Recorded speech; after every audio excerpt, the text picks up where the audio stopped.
आप सभी को प्रभु यीशु मसीह के नाम में जय मसीह की। आज मैं आप सभी के लिए गिनती की पुस्तक से लेकर आई हूँ पीतल का सर्व। इज़राइल के लोग मिस्र देश को छोड़कर जा रहे थे। परमेश्वर ने उन्हें गुलामी के जीवन से मुक्त कर दिया था और उन्हें एक नए देश में ले जा रहा था जिसका उसने उनसे वादा किया था। मूसा को यहोवा ने लोगों की अगुवाई करने के लिए चुना था।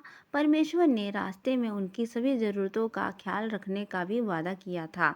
यदि वे परमेश्वर की आज्ञा का पालन करते तो वह उन्हें आशीष देता, परंतु आज्ञा ना मानना परेशानियां ला सकती थी।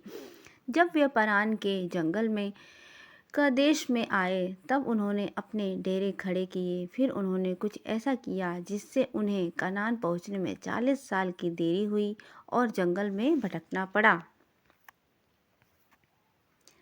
जब उन्होंने सुना कि कनान के वादा किए गए देश को पहुंचना कितना कठिन होगा तो उन्हें परमेश्वर के वादे पर भरोसा नहीं किया कि वह उन्हें मदद करेगा। उन्होंने वादा किए गए देश में जाने से इनकार कर दिया। उन्होंने दूसरा नेता चुनने और मिस्र वापस जाने की धमकी भी दी। इसलिए उनके अविश्वास के कारण परमेश्वर ने मूसा से कहा, ये लोग जिन्होंने मेरी महिमा और मेरे चमत्कारों को देखा है, वादा किए गए देश में प्रवेश नहीं करेंगे, लेकिन उनके बच्चे ज़रूर करेंगे। परमेश्वर से मुंह मोड़ने से इज़राइल के लोगों के लिए सभी प्रकार की समस्या उत्पन्न हुई। उन्हें पानी नहीं मिला और वे और उनके जानवर बहुत प्यासे हो गए।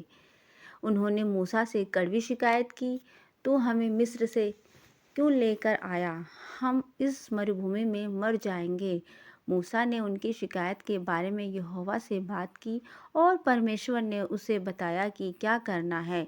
लोगों को इकट्ठा करो और चट्टान से बात करो और चट्टान से पानी बहने लगेगा।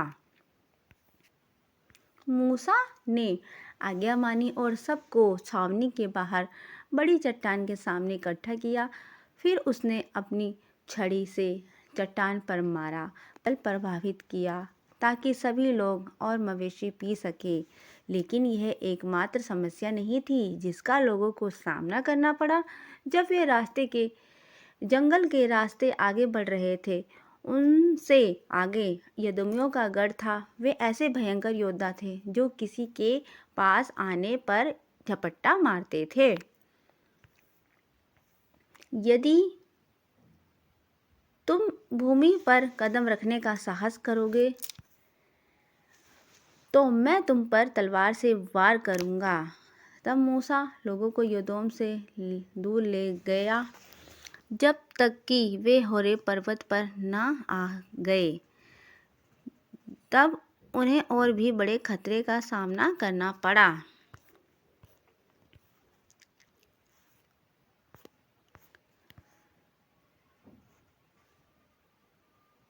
इस बार कानूनी सेना उनके विरुद्ध आ गई।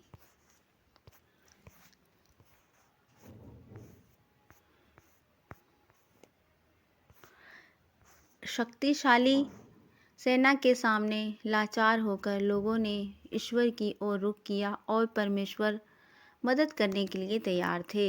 एक भयानक लड़ाई लड़ी गई और परमेश्वर ने इज़राइल को एक ज़बरदस्त जीत दिलाई।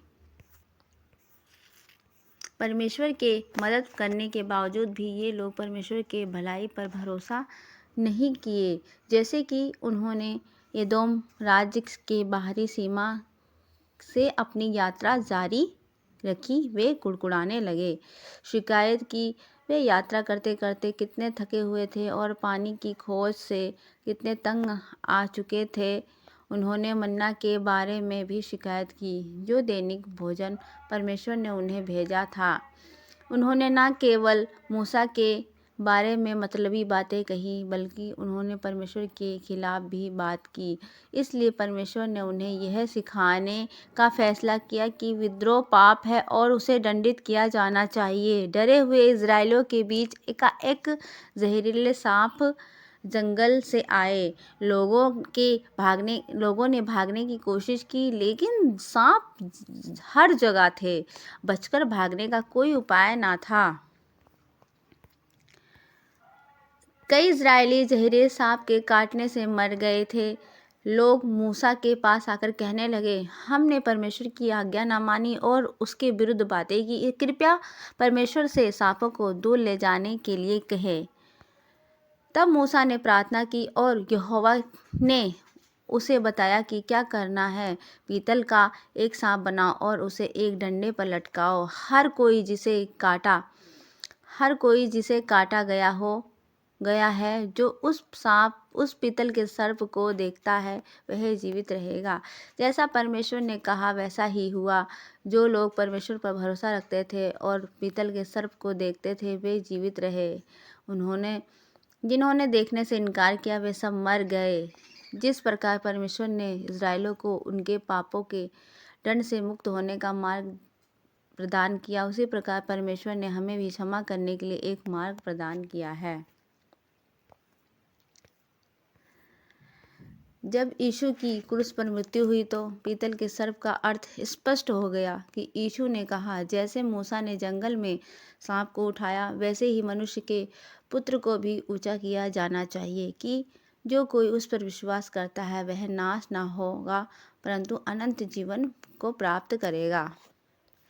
और प्रियो, आपको वीडियो अगर अच्छी लगे तो आप चैनल को लाइक, सब्सक्राइब और कमेंट भी करें। आप सबको प्रभु यीशु मसीह के नाम में जय मसीह की।